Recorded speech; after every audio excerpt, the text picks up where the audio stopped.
નમસ્કાર, વિશેષ રજૂઆત સાથે હું છું અન્વી। ડેપ્યુટી મુખ્યમંત્રી હર્ષ સંઘવીએ લગ્ન નોંધણી સુધારા અંગે મહત્વપૂર્ણ નિવેદન આપ્યું છે। તેમણે કહ્યું કે ભૂપેન્દ્ર પટેલની સરકાર પ્રેમના વિરોધી નથી, પરંતુ પ્રેમ શબ્દને બદનામ કરનારા લોકો પર કડક પગલાં ભરવાની પ્રતિબદ્ધતા દર્શાવે છે। તેમણે જણાવ્યું કે લવ જિહાદના નામે જે ખેલ ચાલી રહ્યો છે તે ઇતિહાસનું આધુનિક ઘાતક સ્વરૂપ છે, જ્યાં છુપાવી અને ખોટા નામ ધારણ કરી દીકરીઓને ફસાવવામાં આવી શકે છે। સરકાર ભારતની પરંપરા અને સંસ્કારને બચાવવા માટે કટિબદ્ધ છે। ગુજરાતમાં કોઈ છળકપટ કરે તો તેને રોકી શકાય તેવા નિયમો લાવવામાં આવ્યા છે। રાજ્યની દીકરીને કોઈ સલીમ સુરેશ બનીને ફસાવવાનો પ્રયાસ કરશે તો સરકાર તેને ખોટા હાલમાં મૂકશે।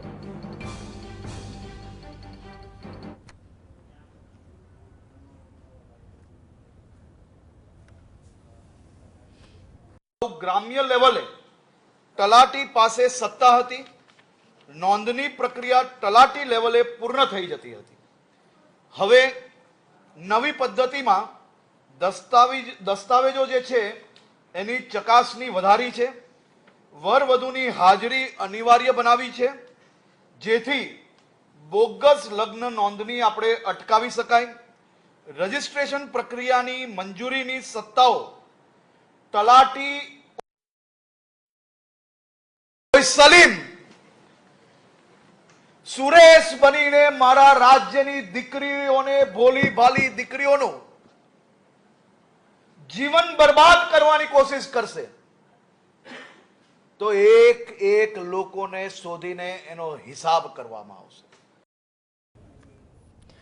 રાજ્ય સરકારે ભાગીડું લગ્ન પ્રથામાં કાયદાકીય સુધારો કરવા અંગેનો નિર્ણય કર્યો છે। 9 મહિના ચાલેલી મુહિમ બાદ આખરે રાજ્ય સરકાર દ્વારા આ નિર્ણય કર્યો છે। ભાગીડું લગ્ન પ્રથા કાયદામાં સુધારો કરવામાં આવશે। 9 મહિના પહેલા 9 મુખ્ય માંગ સાથે સમાજમાં આ અંગેની મુહિમ શરૂ કરવામાં આવી હતી। 9 નિયમથી ભાગીડું લગ્ન પ્રથાથી પીડિત પરિવારને હવે રાહત મળશે। ભાગીડું લગ્ન નોંધણી માટે નવા નિયમોનો સુધારો ગૃહમાં રજૂ કરાયો છે। જો કે આ અંગે વાધા સૂચનો પણ મંગાવવામાં આવ્યા છે। 30 દિવસમાં સરકારે સુધારા માટેના સૂચનો માંગ્યા છે। નિયમમાં સુધારો ગૃહમાં રજૂ કરાયો છે। લગ્ન નોંધણીના નિયમોમાં ફેરફાર થવાના છે। Gujarat registration of marriage act 2006 હેઠળ આ ફેરફાર કરાશે, જેમાં નિયમ ફેરફાર અંગે 30 દિવસ સુધી વાંધા સૂચનો મંગાવવામાં આવ્યા છે। સૂચિત નવી લગ્ન નોંધણી પદ્ધતિમાં લગ્ન નોંધણીની અરજી વર અને વધુ તેમજ બે સાક્ષીની સહી સાથે રજૂ કરવી હવે ફરજિયાત બની। અરજી કાયદેસર રીતે નોટરાઇઝ કરાવેલી હોવી જોઈએ। બંને પક્ષે ઓળખ પુરાવા રજૂ કરવા ફરજિયાત કરવામાં આવ્યા છે। અરજી સંબંધિત અધિકાર ક્ષેત્ર ધરાવતા આસિસ્ટન્ટ રજિસ્ટ્રાર સમક્ષ આની રજૂઆત કરવી પડશે। અરજી નમૂનો 1 મુજબ સંપૂર્ણ વિગતો અને જરૂરી દસ્તાવેજો સાથે આપવી ફરજિયાત બની છે। બંને પક્ષ અને બે સાક્ષીઓની સહી હવે ફરજિયાત કરી દેવામાં આવી છે। વર અને વધુ અને સાક્ષીઓના આધાર કાર્ડ પણ હવે જરૂરી બનાવવામાં આવ્યા છે। વર વધુને જન્મનું પ્રમાણપત્ર કે શાળા છોડ્યાનું પ્રમાણપત્ર પણ આપવું પડશે। લગ્નની કંકોત્રી કે આમંત્રણ પત્રિકા પણ દર્શાવવી પડશે। આ સાથે વર વધુના અલગ અલગ રીતે બે પાસપોર્ટ સાઇઝના ફોટો પણ રજૂ કરવાના રહેશે। વર વધુનો લગ્ન વિધિ દર્શાવતો લગ્નનો ફોટોગ્રાફ પણ દર્શાવવાનો રહેશે। આ સાથે સાક્ષીઓ જે છે તેમના પણ 2 ફોટા આપવાના રહેશે। વરવધુને તેમના માતા પિતાને આ લગ્ન બાબતે જાણ કરેલ છે તેની અરજી સાથે ડિક્લેરેશન આપવું પડશે। માતા પિતાનું આધાર કાર્ડ ફરજિયાત કરવામાં આવ્યું। નવા નિયમ બાદ આ દસ્તાવેજો રજૂ કરવાના રહેશે, જેમાં માતા પિતાનું આધાર કાર્ડ, પિતાનું પૂરું નામ રજૂ કરવાનું રહેશે। આ સાથે પિતાના સરનામા સાથે પિતાની પૂરી વિગત રજૂ કરવાની રહેશે। પિતાનો મોબાઈલ નંબર પણ દર્શાવવો હવે ફરજિયાત કરી દેવામાં આવ્યો છે। નવા નિયમ બાદ આ તમામ દસ્તાવેજો રજૂ કરવાના રહેશે। આ સાથે માતાનું પૂરું નામ લખવું પડશે। માતાના સરનામા સાથે માતાની પૂરી વિગત પણ રજૂ કરવાની રહેશે। માતાનો મોબાઈલ નંબર પણ રજૂ કરવાનો રહેશે।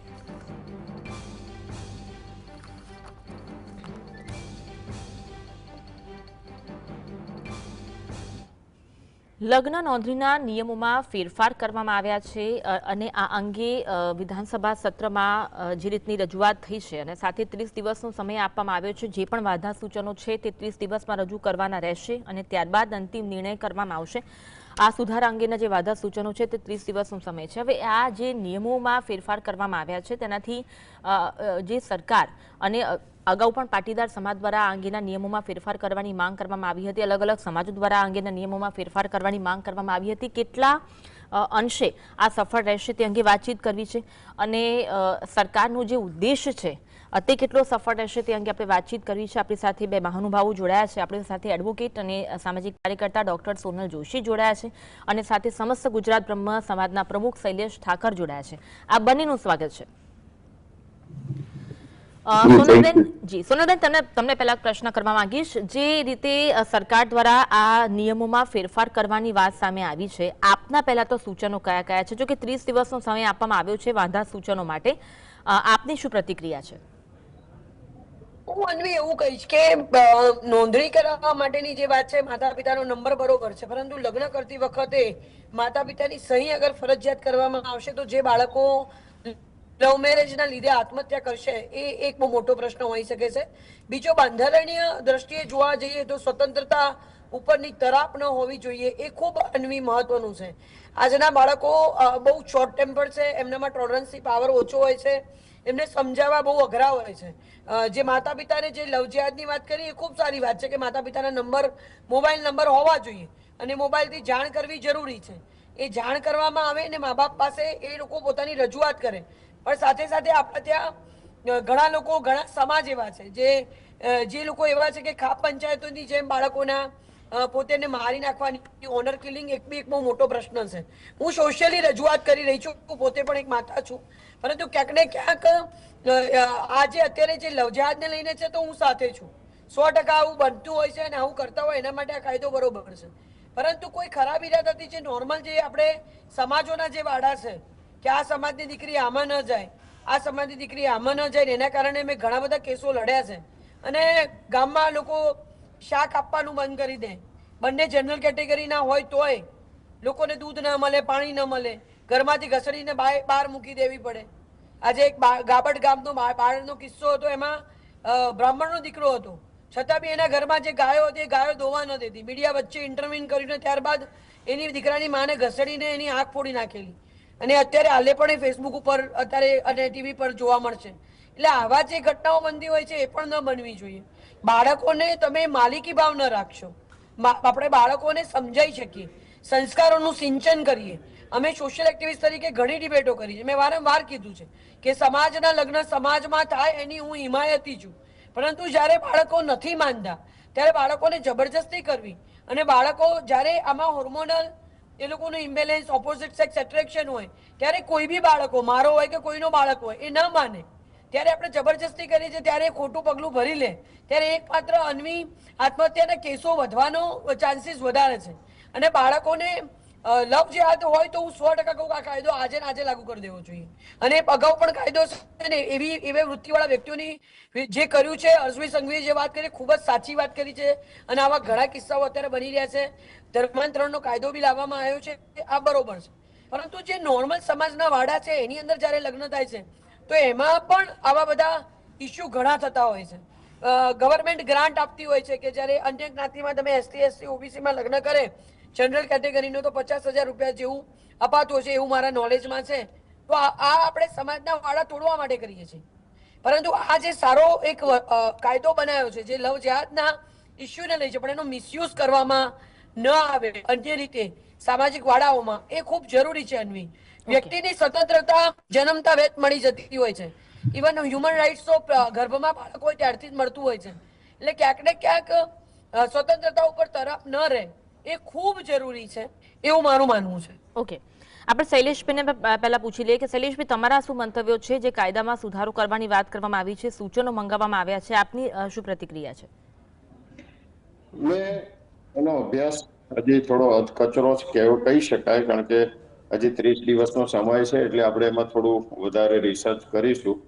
પણ અત્યારે જે દેખાય છે બેન એવું છે કે એક તો આપણી જે માંગણી અને સમાજની પીડા કે લગ્ન નોંધણી દીકરીના માતા પિતાનું જે વતન છે એ સરનામે એક તો થવું જોઈતું હતું, એનો કોઈ ઉલ્લેખ નથી. પછી વર વધુના લગ્નના ફોટા માંગ્યા છે.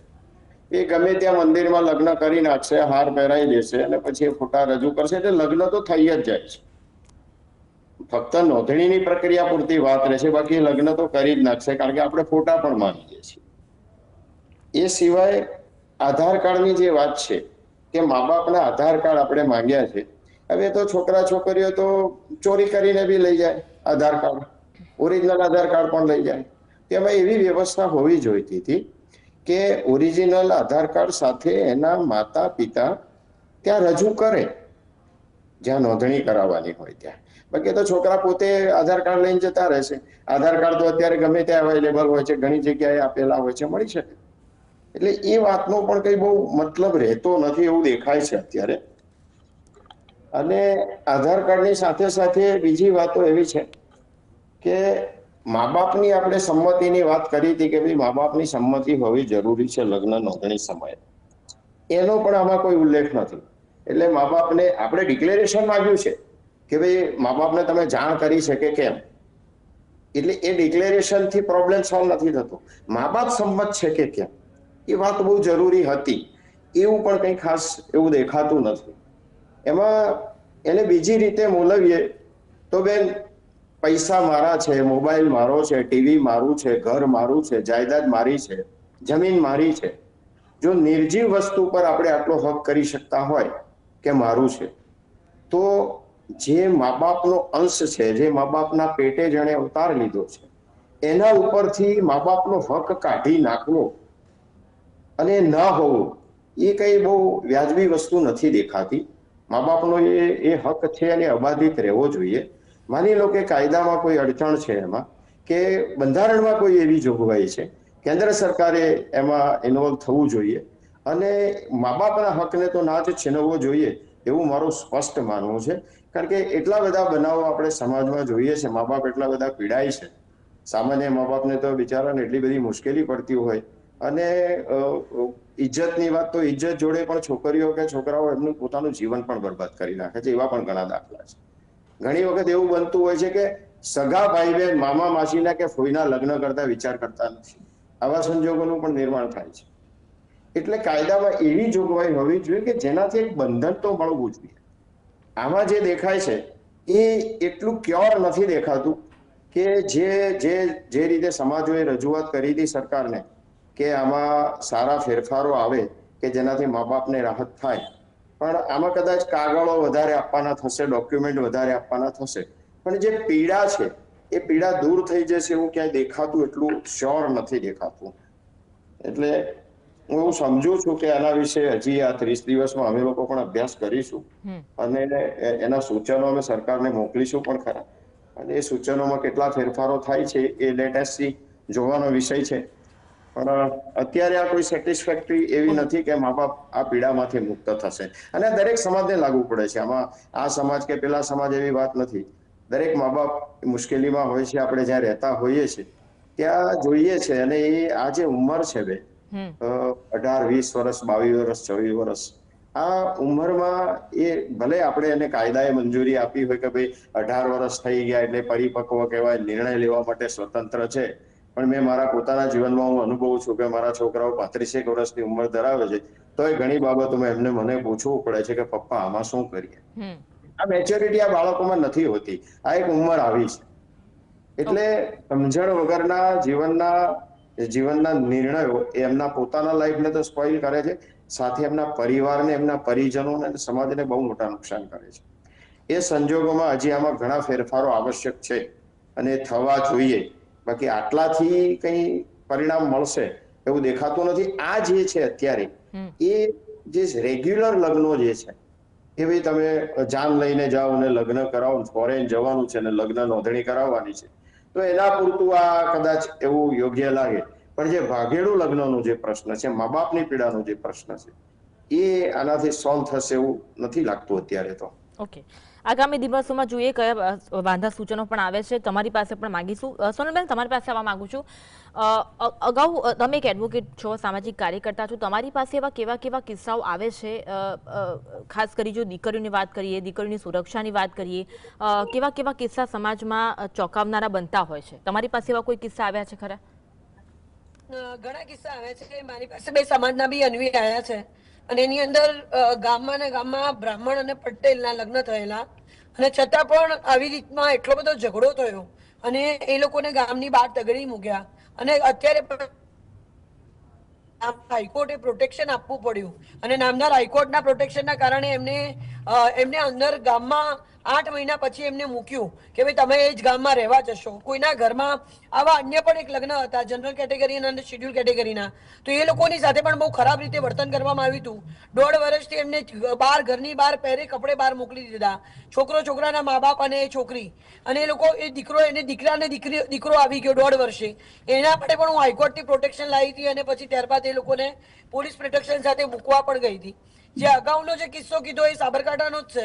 એની અંદર તો એ લોકોએ ઇવન જે દુકાનદાર હોય એને કરિયાણું આપવાની ના પાડી દીધી. ત્યારે નામદાર જસ્ટિસ આપણા સોનિયાબેન ગોકાણીએ એવું કીધું કે જેને બધા પ્રોબ્લેમ હોય ને બધા આખા ગામ બહાર નીકળી જાય, આ લોકો અંદર જ રહેશે. આજે બંને બાળકો અમદાવાદ વસવાટ કરે છે. એમના દીકરાને કાલે જ 3 વર્ષ પૂરા થયા. જ્યારે આપણે જોઈએ છે ત્યારે લગ્ન જીવન તમે ઓનરશીપ નિર્જીવ વસ્તુની, શૈલેષભાઈ તમે અમારા પણ હું પણ બ્રહ્મદેવ જ છું અને પ્રમુખ છો, પરંતુ એટલું કહીશ કે નિર્જીવ વસ્તુઓના આપણે માલિક થઈ શકીએ. જીવતી જાગતી વસ્તુના માલિક થવું ને અન્વી એ બહુ અઘરી છે. નિર્જીવ વસ્તુ બોલશે નહીં, તમે એને પકડીને ગમે ત્યાં લઈ જશો. જ્યારે બાળકો હોય છે એને એનું બૌદ્ધિક મળવું જરૂરી છે. આજે મારા પોતાના ફાધર જે મને ભણાવવા નતા માંગતા, મારી માએ સપોર્ટ કર્યો તો હું અહીં સુધી આવી છું અને આજે સામાજિક કાર્યકર્તા તરીકે, એક વકીલ તરીકે ઘણું એવું કામ કરી રહી છું. એટલે ક્યાંક ને ક્યાંક મારી માએ એના સ્વતંત્રતાનો ઉપયોગ કર્યો અને મને એ સ્વતંત્રતા આપી. એટલે ક્યાંય ને ક્યાંય માલિકી ભાવ આપણે રાખીએ તો એ બાળકો ઉપર યોગ્ય નથી. અને ખૂબ આભાર માનીશ ગુજરાત સરકારનો. મારી આટલી ડિબેટો હતી અને મારી અન્વી ડિબેટોમાં એક જ માંગ હતી કે મા બાપની સહી ફરજિયાત ન હોવી જોઈએ. બંધારણીય હકોનો હનન થાય છે ને એ મારી વાત માનીને ગુજરાત ગવર્મેન્ટે બહુ ખૂબ મોટું કામ અને હું એમનો ખૂબ આભાર વ્યક્ત કરું છું કે મારી સોશિયલ એક્ટિવિસ્ટ તરીકેની મારી વાત એમને ધ્યાનમાં લીધી છે. એ માટે હું એમનો ખૂબ જ આભારી રહીશ. કારણ કે આમાં જે બાળકો છે એમને સુસાઇડના કેસ વધવાના ખૂબ ચાન્સીસ હતા. પ્લસ આપણે જે લિવ ઇન રિલેશનશીપ જેવું જે કદાચ આપણા ભારતીય સંસ્કૃતિ મુજબ એ યોગ્ય છે જ નહીં, કારણ કે મારી દીકરીઓની ડિગ્નિટી એમાં જોખવાતી હતી. એટલે એ વધતા લિવ ઇન રિલેશનશીપ. હવે આ વસ્તુના કારણે મા બાપને જણાવવું જોઈએ. મા બાપનો આધાર કાર્ડ હોય એટલે ખબર પડે કે વ્યક્તિ પોતે લવ જેહાદ વાળો તો નથી ને, ખોટો તો નથી ને, અને સમાજના વાડા કર્યા કરતા બૌદ્ધિક રીતે, માનસિક રીતે જોડાયેલા રહેવું, વ્યક્તિત્વ સારું હોવું અને સારા સમાજનું નિર્માણ થાય એ માટેની આ પહેલ છે. ખૂબ જ સારો ચુકાદો અને ખૂબ જ સારો નિયમ લાવ્યા છે. એટલે હું આને ખરેખર બહુ આગ્રહથી અને વધાવું છું. મને આજ જોઈતું હતું કે આપણે કદાચ સાહેબને નવાઈ લાગશે કે મારી પાસે એવા કિસ્સા પણ આવતા હોય છે કે છોકરી ડોક્ટર હોય એટલે છોકરો ઓર્થોપેડિક હોય તો છોકરી ગાયનેક હોય તો લગ્નનું આ કારણ કે એક જ બિલ્ડિંગમાં હોસ્પિટલ થઈ જશે, લગ્ન કરી લો. તો આ તો માપદંડ ના હોવું જોઈએ. મારા જયારે સીતાજીનો સ્વયંવર થયો ત્યારે રામજીને સિલેક્ટ કર્યા હતા. જ્યારે વર્ષો સુધી આપણી ભારતીય સંસ્કૃતિમાં દીકરીને પોતાનો પતિ સિલેક્ટ કરવાની હકો મળેલા છે સાહેબ. જી જી જી જી બિલકુલ. હું શૈલેષ બિલકુલ જી જી શૈલેષભાઈ, હા જી, આપનો અવાજ સોનલબેન કટ થઈ ગયો છે. શૈલેષભાઈ પાસે આવવા માંગુ છું. શૈલેષભાઈ, એક તો આ આખા જે મુદ્દો છે એમાં કદાચ 2 ભાગમાં વહેંચાયેલો છે. એક તો આંતરજ્ઞાતિ, એક આંતરધર્મ. હવે આમાં મેઇન ફોકસ એના પર કરવામાં આવ્યું છે કે કોઈ પણ યુવક યુવતી લગ્ન કરે છે તો માતા પિતાની મંજૂરી હોવી જરૂરી છે. આગામી દિવસોમાં કોઈ પ્રોબ્લેમ ન થાય એટલે માતા પિતાની મંજૂરી હોવી જરૂરી છે. હવે આ જે કાયદો લાવવામાં આવે તો આગામી દિવસોમાં કેટલી અસર તેની થઈ શકે એ પણ એક મોટો પ્રશ્ન. અને બીજો પ્રશ્ન એ પણ થાય કે 18 વર્ષ પછી બાળકોને જો માતા પિતાને પૂછીને લગ્ન કરવા હોય તો કાંક કદાચ બંધારણમાં પણ કેટલા ફેરફાર કરવા પડે એ પણ એક પ્રશ્ન અહીંયા ઉપસ્થિત થાય. હાજી, મેં અગાઉની વાતમાં મેં કીધું કે જ્યાં માનો કે બંધારણમાં કોઈ એવી જોગવાઈઓ છે કે જે આપણે ગુજરાત સરકાર નથી કરી શકતી તો એ દિશામાં પણ જવું જોઈએ ચોક્કસ. કારણ કે આપે જે આગળ જે ક્વેશ્ચન કર્યો જરા રિપીટ કરો તો પ્લીઝ. આ બે મુદ્દા પર આખો મુદ્દો છે. એક તો આંતરજ્ઞાતીય અને આંતરધર્મ. હવે પ્રશ્ન એ થાય કે માતા પિતાની મંજૂરી, મેઇન ફોકસ આના પર જ છે કે માતા પિતાની મંજૂરી હોવી જરૂરી છે. માતા પિતાની મંજૂરીથી લગ્ન કરો તો આગામી દિવસોમાં તેની અસર કેટલી જોવા મળશે, શું લાગે છે આપને? હા, આંતરજ્ઞાતીય અને આંતરધર્મ જે લગ્નો છે, ગુજરાત સરકારનો આ જે પ્રયત્ન છે, પહેલા તો હું એ કહીશ કે આ જે પ્રયત્ન છે ચોક્કસ સરાહનીય છે કે સમાજોએ જે રજૂઆત કરી હતી એના વિશે ગુજરાત સરકારે એને બહુ ગંભીરતાથી લીધું. કદાચ હું માનું છું એમના જે લિમિટેશન્સ હશે એ લિમિટેશન્સની અંદર રહીને એમણે પ્રયત્ન ચોક્કસ કર્યો છે. પણ આ જે પ્રયત્ન છે, હવે માનો કે આંતરજ્ઞાતીય લગ્ન, હવે આંતરજ્ઞાતીય લગ્ન એ છોકરા છોકરીઓ બેન ચોક્કસ સ્વીકારે છે, પણ સમાજ અથવા મા બાપ નથી સ્વીકારતા. અને બધા લગ્નો, દાખલા તરીકે કોઈ છોકરો ડોક્ટર છે અને ડોક્ટર છોકરી પસંદ કરે છે તો કાયદેસર જાન લઈને જઈને પરણાવવા વાળા મા બાપ પણ છે. પણ એક છોકરી ડોક્ટર છે અને એ કોઈ મજૂરને લઈને જતી રહે છે ત્યારે માત્ર વિજાતીય આકર્ષણ છે અથવા તો એની છોકરમાં છે, એનામાં સમજણ નથી એવું સાબિત થાય છે. આવા પ્રશ્નો પણ આપણે જોયા છે સમાજ, કે છોકરી પોતે વેલ એજ્યુકેટેડ હોવા છતાં એને કોઈ તક મળે છે ત્યારે સામાન્ય કામ કરતા માણસ જોડે પણ છે. હવે પ્રેમ નથી લે, એ પ્રેમ નથી. પ્રેમની પરિભાષા તો એ છે કે જ્યારે તમે એકબીજા સાથે કામ કરો છો, તમારી પાસે સમજણ છે કે હું કોની સાથે કામ કરું છું, એનું લેવલ શું છે, એ મારી સાથે જીવન સાથી હું એને બનાવીશ તો એના આગામી પરિણામો દુષ્પરિણામો શું હશે, એની સમજણપૂર્વક લીધેલા જે નિર્ણયો હોય તો એ બરાબર છે. પણ માત્ર વિજાતીય આકર્ષણ અથવા તો અણસમજણમાં કે છોકરમતલા લીધેલા નિર્ણયો એને આંતરજ્ઞાતીય તરીકે મૂલવવા અથવા તો આંતરધર્મ તરીકે મૂલવવા અને માત્ર એના વિશે ચર્ચાઓ કરવાથી એના પ્રોબ્લેમ્સ મા બાપના સોલ્વ નથી થતા અને ના તો એ દીકરા દીકરીઓના થાય છે. ઓકે સોનલબેન, આપણે ભૂતકાળમાં પણ લવ જિહાદના ઘણા બધા કિસ્સા મળ્યા છે અને એ બી ઘણા બધા મીડિયામાં પડઘાયા છે. ત્યારે આ કાયદામાં જે ફેરફાર થયો છે, લવ જિહાદના કિસ્સામાં કેટલી અસર પડશે, કેટલા ઘટાડો થશે, આપને શું લાગે છે? લવ જિહાદ માટે તો બહુ જ ઇમ્પોર્ટન્ટ હતું અને ખરેખર આનાથી કદાચ એ લાગે તમને નાની વાત નથી. મા બાપના આધાર કાર્ડ અને મોબાઈલ નંબર આવે એટલે ઘણી વસ્તુઓમાં બહુ ફરક પડી જશે. જે લવ જિહાદની મેટર માટે તો આ ખરેખર એકદમ આ તમને એવું લાગે છે કે આ નોર્મલ ચેન્જીસ છે, નોર્મલ નથી.